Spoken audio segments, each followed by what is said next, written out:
नमस्कार मेरे प्यारे साथियों। तो आज के इस वीडियो में हम चर्चा करेंगे भारत के राज्यों और केंद्र शासित प्रदेशों की स्थिति के बारे में। देखिए, ज्योग्राफी का कोई भी टॉपिक समझने से पहले आपको मैप समझना बहुत ही ज़्यादा जरूरी है, क्योंकि मैप अगर आपने समझ दिया तो ये समझिए कि आपने 50% ज्योग्राफी कंप्लीट कर ली। ठीक है, बिना पढ़े ही अगर आपके मैप आपके दिमाग में बैठ गया है, मैप को अच्छी तरीके से छप गया है आपके दिमाग में, तो ये समझिए कि 50% ज्योग्राफी आपका कवर हो गया है। ठीक है, तो आगे आने वाले वीडियोस में हम ज्योग्राफी के अलग अलग टॉपिक पढ़ेंगे। तो उससे पहले हम यहाँ पर भारत के राज्यों की जो स्थिति है उसको हम देख लेते हैं। ठीक है, सबसे पहले मैं आपको बता दूं कि भारत में अभी वर्तमान में यानी कि 2024 में 28 राज्य और 8 केंद्र शासित प्रदेश है। ठीक है, इनकी संख्या अलग अलग समय पे अलग अलग हो सकती है, क्योंकि इनकी संख्या में बदलाव होता रहता है। ठीक है, चलिए अब हम सबसे पहले स्टार्ट करते हैं भारत के दक्षिणी राज्यों से। ठीक है, सबसे पहला हमारा राज्य है तमिलनाडु। तमिलनाडु की अगर स्थिति की बात करें तो तमिलनाडु एक समुद्री सीमा बनाने वाला राज्य है, क्योंकि ये बंगाल की खाड़ी के साथ एक समुद्री सीमा बनाता है। साथ ही साथ जो श्रीलंका देश है उसके साथ भी ये यहाँ पर अपनी समुद्री सीमा बनाता है। बात करें राज्यों की, तो राज्यों में केरला राज्य के साथ इसकी सीमा बनती है। साथ ही साथ कर्नाटक और आंध्र प्रदेश राज्य के साथ भी ये अपनी सीमाएं बनाता है। ठीक है, तो ये था हमारा तमिलनाडु राज्य, जो कि भारत का सबसे दक्षिणी राज्य है। ठीक है, इसके बाद दूसरा राज्य आता है केरला। केरला की अगर बात करें तो ये भी एक समुद्री सीमा बनाने वाला राज्य है, क्योंकि ये अरब सागर के साथ अपनी सीमाएं बनाता है। ठीक है, तमिलनाडु ने बनाई थी बंगाल की खाड़ी के साथ, और अरब सागर के साथ बनाने वाला जो राज्य है वो है केरला। केरला की और अगर बात करें तो ये कर्नाटक के साथ साथ तमिलनाडु से भी अपनी सीमाएं बनाता है। तो दो तो राज्य हो गए और एक हुआ है समुद्र, जो कि अरब सागर है। इस तरीके से केरला अपनी स्थिति रखता है। इसके बाद तीसरा राज्य आता है कर्नाटका। कर्नाटका की अगर स्थिति की बात करें तो ये भी समुद्री सीमा बनाने वाला राज्य है। कैसे बनाएगा ये समुद्री सीमा?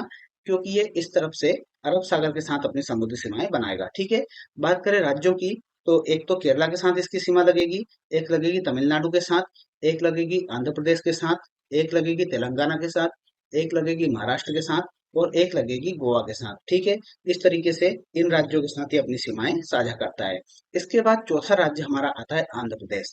देखिए, आंध्र प्रदेश की अगर बात करें तो आंध्र प्रदेश भी समुद्री सीमा बनाने वाला राज्य है। ठीक है, ये बंगाल की खाड़ी के साथ अपनी समुद्री सीमाएं बनाता है। साथ ही साथ तमिलनाडु, और इस तरफ से देखेंगे तो कर्नाटक, साथ ही साथ यहाँ से देखेंगे तो तेलंगाना। तेलंगाना जो आंध्र प्रदेश से ही अलग होकर एक राज्य बना है। उसके बाद अगर बात करें तो ये अपनी सीमाएं बनाता है उड़ीसा के साथ।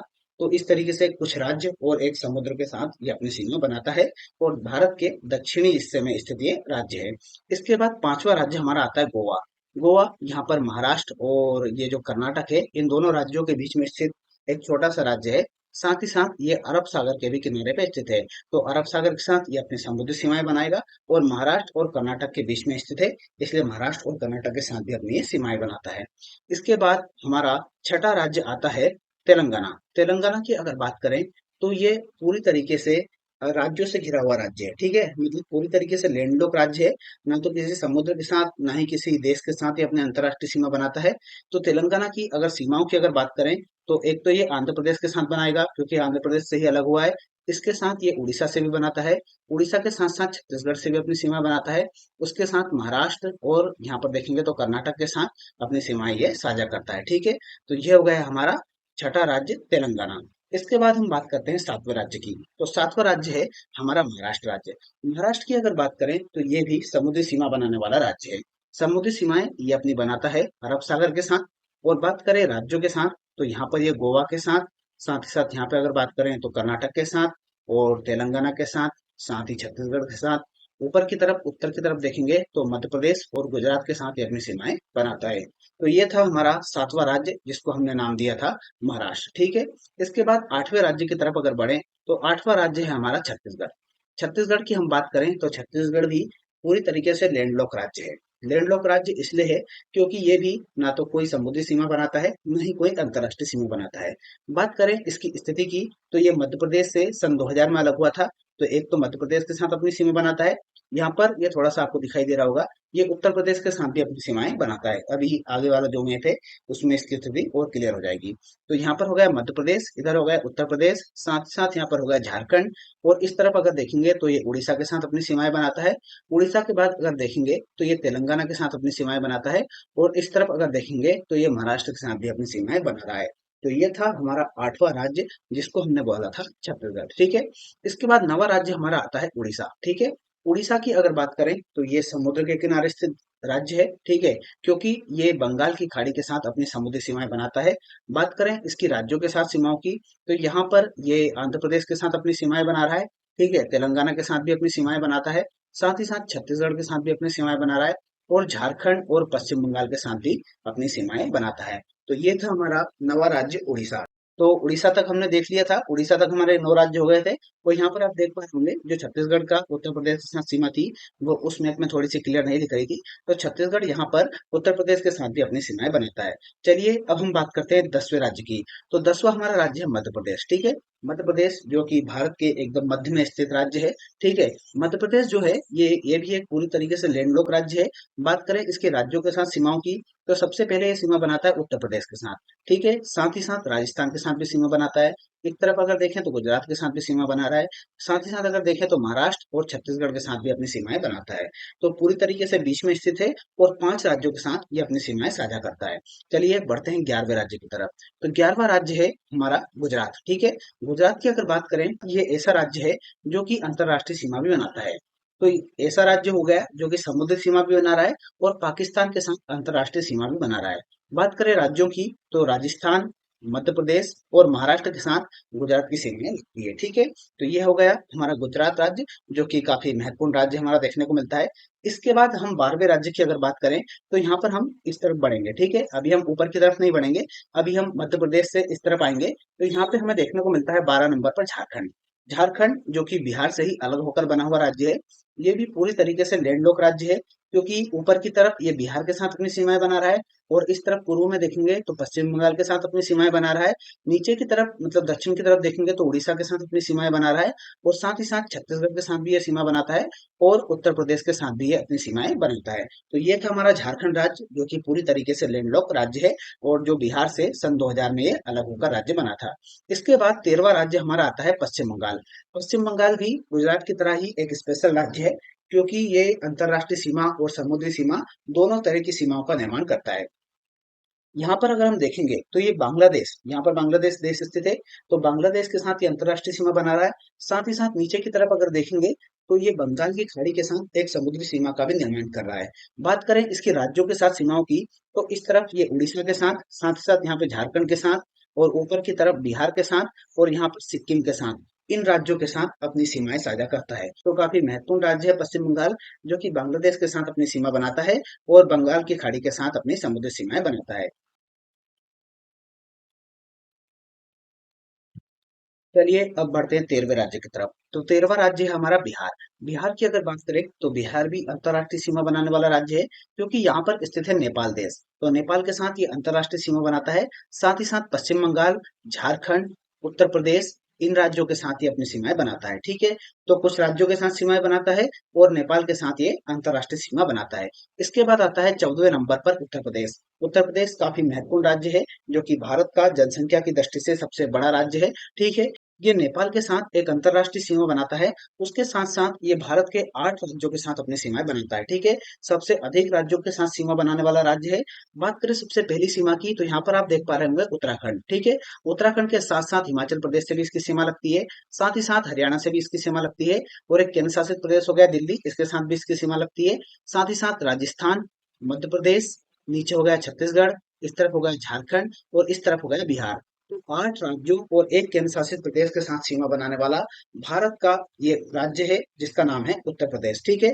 इसके बाद बढ़ते हैं हम 15वें राज्य की तरफ। तो 15वां राज्य हमारा हो गया राजस्थान।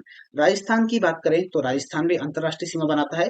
ये पाकिस्तान के साथ अपनी अंतरराष्ट्रीय सीमाएं बनाता है। साथ ही बात करें राज्यों की, तो गुजरात के साथ अपनी सीमाएं बनाता है। साथ ही मध्य प्रदेश, उत्तर प्रदेश और हरियाणा के साथ अपनी सीमाएं बनाता है। और कुछ सीमा ये पंजाब के साथ भी यहाँ पर से। ठीक है। तो ये हो गया हमारा 15वां राज्य, जिसको हमने नाम दिया राजस्थान। चलिए अब हम बात करते हैं 16वें राज्य की। तो 16वां राज्य है हमारा हरियाणा। हरियाणा भी एक पूरी तरीके से लैंडलॉक राज्य है। हरियाणा एक तरफ तो उत्तर प्रदेश के साथ अपनी सीमाएं बनाता है। साथ ही साथ हिमाचल प्रदेश और पंजाब के साथ भी अपनी सीमाएं साझा करता है। और कुछ सीमा इसकी राजस्थान के साथ भी लगती है। ठीक है। बात करें दिल्ली की, तो दिल्ली के साथ भी हरियाणा की सीमा हमें देखने को मिलती है।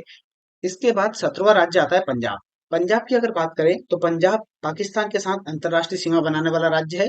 साथ ही साथ राजस्थान, हरियाणा, हिमाचल प्रदेश के साथ इसकी सीमाएं लगती है। ठीक है, तो ये हो गया हमारा 17वां राज्य। इसके बाद 18 नंबर पे जो राज्य आता है वो है हिमाचल प्रदेश। ठीक है, हिमाचल प्रदेश की अगर बात करें तो ये भी अंतर्राष्ट्रीय सीमा बनाने वाला राज्य है। हिमाचल प्रदेश चीन के साथ अंतर्राष्ट्रीय सीमा बनाता है। साथ ही साथ इसकी सीमा दो केंद्र शासित प्रदेश को लगती है। ठीक है, एक जम्मू एंड कश्मीर जो कि केंद्र शासित प्रदेश बना दिया गया है, और एक लद्दाख, ये दो केंद्र शासित प्रदेश। साथ ही साथ पंजाब के साथ इसकी सीमा लगती है, हरियाणा के साथ इसकी सीमा लगती है, उत्तर प्रदेश और उत्तराखंड के साथ भी इसकी सीमाएं लगती है। तो ये हिमाचल प्रदेश राज्य है जो कि काफी महत्वपूर्ण अपनी स्थिति रखता है। ठीक है, इसके बाद 19वां राज्य आता है हमारा उत्तराखंड। उत्तराखंड भी काफी महत्वपूर्ण राज्य है क्योंकि ये दो देशों के साथ अंतर्राष्ट्रीय सीमा बनाता है। एक तरफ तो ये चीन के साथ अंतर्राष्ट्रीय सीमा बनाता है, साथ ही साथ ये नेपाल के साथ भी अंतर्राष्ट्रीय सीमा बनाने वाला राज्य है। ठीक है, बात करें राज्यों की तो इसकी सीमाएं उत्तर प्रदेश राज्य के साथ लगती है, साथ ही साथ हिमाचल प्रदेश राज्य के साथ भी इसकी सीमाएं लगती है। ठीक है, तो ये काफी महत्वपूर्ण राज्य है उत्तराखंड। ठीक है, तो इस तरीके से 19 राज्य हमारे कंप्लीट हो गए। चलिए अब हम बढ़ते हैं नॉर्थ ईस्ट के राज्यों की तरफ।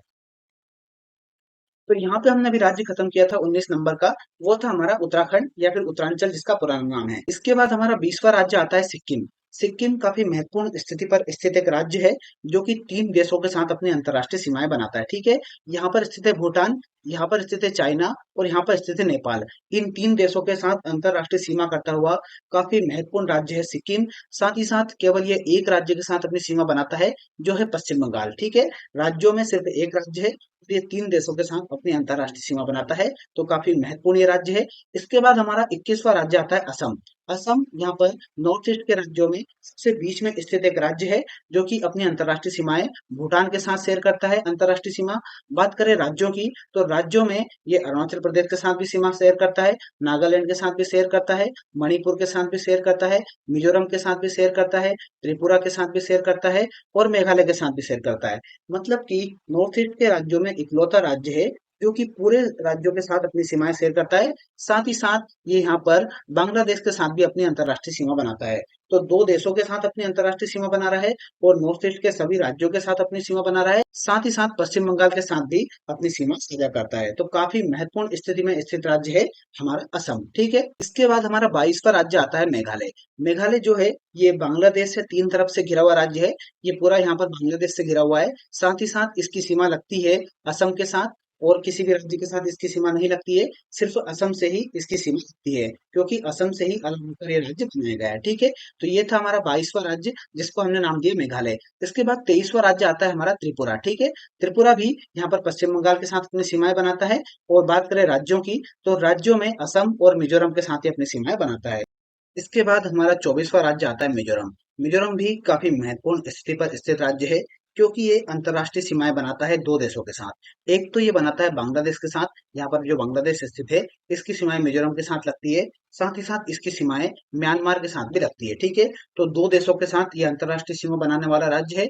बात करें राज्यों की तो इसकी सीमाएं लगती है त्रिपुरा के साथ, और साथ ही साथ इसकी सीमाएं लगती है असम के साथ, और मणिपुर के साथ भी इसकी सीमाएं लगती है। ठीक है, अब आता है हमारा 25वां राज्य जो है मणिपुर। तो मणिपुर भी म्यांमार के साथ अपनी अंतर्राष्ट्रीय सीमा बनाता है।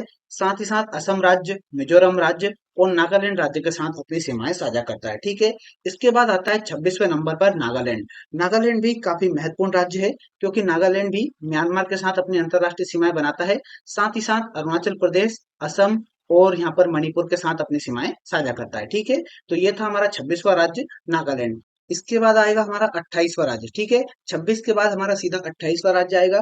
जी हाँ, आपके लिए बहुत बड़ा सरप्राइज, क्योंकि हमने बीच में एक गलती कर दी थी। यहाँ पर हम गुजरात को 11वां नंबर दिया था, उसके बाद हमें झारखंड को 12वां नंबर देना था, पर हमने इसको यहाँ पर 11वां ही दिया। आपने भी हमको नहीं बताया। ठीक है, तो थोड़ी सी मिस्टेक हो गई थी, तो आप थोड़ा सा इसको कंसिडर करिएगा। तो 26वें के बाद सीधा 28वां राज्य आ गया है। तो 28वां राज्य है हमारा अरुणाचल प्रदेश। अरुणाचल प्रदेश काफी काफी महत्वपूर्ण राज्य है क्योंकि ये तीन देशों के साथ अपनी अंतर्राष्ट्रीय सीमाएं बनाता है। यहाँ तो ये भूटान के साथ अपनी अंतर्राष्ट्रीय सीमा बनाता है, साथ ही साथ हमारे प्यारे दोस्त चीन के साथ भी अपने अंतर्राष्ट्रीय सीमाएं बनाता है, और म्यांमार के साथ भी अपनी अंतर्राष्ट्रीय सीमाएं बनाता है। तो ये थे हमारे 28 राज्य जिनकी हमने अलग अलग परिस्थितियों में अलग अलग सीमाओं के बारे में यहाँ पर चर्चा की। चलिए अब हम बात करते हैं केंद्र शासित प्रदेशों के बारे में। तो देखिए, भारत में अभी वर्तमान में 8 केंद्र शासित प्रदेश है। सबसे पहले सबसे ऊपर की तरफ अगर देखें तो हमें जम्मू एंड कश्मीर देखने को मिलते हैं। ठीक है, जम्मू एंड कश्मीर एक केंद्र शासित प्रदेश है, और एक लद्दाख। जो जम्मू कश्मीर राज्य था उसको अलग करके दो केंद्र शासित प्रदेश बनाए गए हैं, एक जम्मू एंड कश्मीर और एक लद्दाख। ठीक है। जम्मू एंड कश्मीर की अगर बात करें तो ये पाकिस्तान के साथ अंतर्राष्ट्रीय सीमा बनाता है, और लद्दाख की अगर बात करें तो ये चीन के साथ अंतर्राष्ट्रीय सीमा बनाता है। ठीक है। बात करें तीसरे केंद्र शासित प्रदेश की, तो तीसरा केंद्र शासित प्रदेश है चंडीगढ़। चंडीगढ़ की अगर बात करें तो ये पंजाब और हरियाणा के बीच में स्थित है, क्योंकि ये पंजाब और हरियाणा दोनों की एक कॉमन राजधानी है। ठीक है। इसके बाद चौथा केंद्र शासित प्रदेश आता है दिल्ली। ठीक है। दिल्ली जो कि भारत की राजधानी है, एक केंद्र शासित प्रदेश है। ठीक है। और ये भारत का चौथा केंद्र शासित प्रदेश है। इसके बाद बात करें जो साउथ में स्थित केंद्र शासित प्रदेश है, तो यहाँ पर हमें महाराष्ट्र के पास देखने को मिलता है दमन एवं दीव और दादर एवं नागर हवेली। ठीक है। इन दोनों को पहले अलग अलग केंद्र शासित प्रदेश के रूप में जाना जाता था, पर अभी कुछ समय पहले इनको कंबाइन कर दिया गया है, और अब ये एक कंबाइन केंद्र शासित प्रदेश के रूप में जाना जाता है, जिसका पूरा नाम है दमन एवं दीव दादर एवं नागर हवेली। ठीक है। तो ये है हमारा पांचवा केंद्र शासित प्रदेश। इसके बाद छठा केंद्र शासित प्रदेश हमें देखने को मिलता है लक्षद्वीप। लक्षद्वीप जो कि अरब सागर में स्थित एक केंद्र शासित प्रदेश है, जो कि अलग अलग जो द्वीप हैं उनसे मिलकर बना हुआ एक केंद्र शासित प्रदेश है। इसके बाद सातवां केंद्र शासित प्रदेश हमें देखने को मिलता है, वो है पांडिचेरी। पांडिचेरी काफी महत्वपूर्ण केंद्र शासित प्रदेश है, क्योंकि इसकी स्थिति की अगर बात करें तो इसका कुछ भाग हमें बे ऑफ बंगाल यानी कि बंगाल की खाड़ी में देखने को मिलता है। ठीक है। यहाँ पर इसके कुछ द्वीप यहाँ पर स्थित है, जो कि तमिलनाडु से लगे हुए हैं, और कुछ इसका भाग जो है ये केरल की तरफ यानी कि अरब सागर में देखने को मिलता है। ठीक है। तो देख पा रहे हैं कितना स्पेशल ये केंद्र शासित प्रदेश है, जिसका कुछ भाग यहाँ पर स्थित है तमिलनाडु के पास, और कुछ भाग जो कि माहे वगैरह है ये हमें केरल की तरफ अरब सागर में देखने को मिलता है। ठीक है। तो काफी महत्वपूर्ण केंद्र शासित प्रदेश है पुडुचेरी या पांडिचेरी। इसके बाद आठवां केंद्र शासित प्रदेश है अंडमान एवं निकोबार द्वीप समूह, जो कि भारत से काफी दूर स्थित है और बंगाल की खाड़ी में स्थित एक केंद्र शासित प्रदेश है, जो कि अलग अलग द्वीपों से मिलकर बनता है। ठीक है। तो ये थे हमारे राज्य और केंद्र शासित प्रदेशों की स्थिति, उनके बारे में यहाँ पर हमने चर्चा की। उम्मीद करते हैं जानकारी आपको अच्छी लगी होगी। अच्छी लगी है तो प्लीज वीडियो को लाइक और कमेंट करके जरूर बताएं। साथ ही साथ हमारे चैनल को सब्सक्राइब करके बेल आइकन को प्रेस कर लें। मिलते हैं नेक्स्ट वीडियो में, तब तक के लिए पढ़ाई करते रहिए, अपना ख्याल रखिए। बहुत बहुत धन्यवाद।